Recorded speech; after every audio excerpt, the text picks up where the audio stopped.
subxaanallah tani waa hooyo Soomaaliyeed waxay ka sheekeynaysaa dhibtii qabsatay iyo sidoo kale rafaad aad u culus haddii aad daawatay muuqaalkeeda haddaba saaxiib yeel waxaan doonayaa inaan isla ogaano xogta rasmiga hooyadan Soomaaliyeed wax lagu kufsaday 9 nin ayaa kufsaday gudaha magaalada Muqdisho cabaara labadii habeenimo ayay kala baxeen gurigeeda kadib intii ilaa waa ka baryay way haysteen haddaba waxa soo gaaray runtii dhib aad u culus aan laga sheekeyn karin si aad wax badan uga ogaatay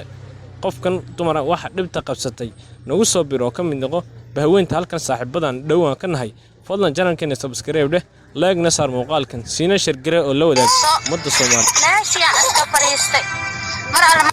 markaa meeshii fariistay waxa arkay niman badan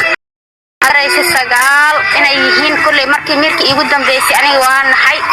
ameel iiga soo baxeen luuqa afka i qabteen ku ijiiday mid afka i qabtay iyo mid mindi ila soo baxo adiga meel jijaba ila galeen meeshii ay igu soo haysteen subaxii 4 saac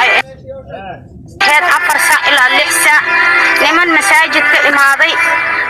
jidka igu arkeen anigoo markaas lay haysto nimankii ilaahay ii sirbeeb nimankii iga reebay anigoo mitoorey lii haysto oo dabada xataa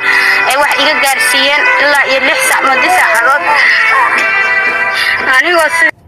saas ay tahay waxaan ogahay markii mirkii igu dambeysay markii dadkii oo masaajidka ka soo baxay iga celin rabeen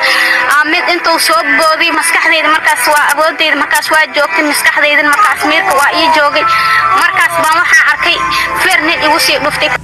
ku kale igu sii celiyay ilgii waa igu tagay anigoo meeshii ku dhiig baxaayo markii dambe hoos gudaha dhiig iga socdo kiliyaha ilaa iyo dabada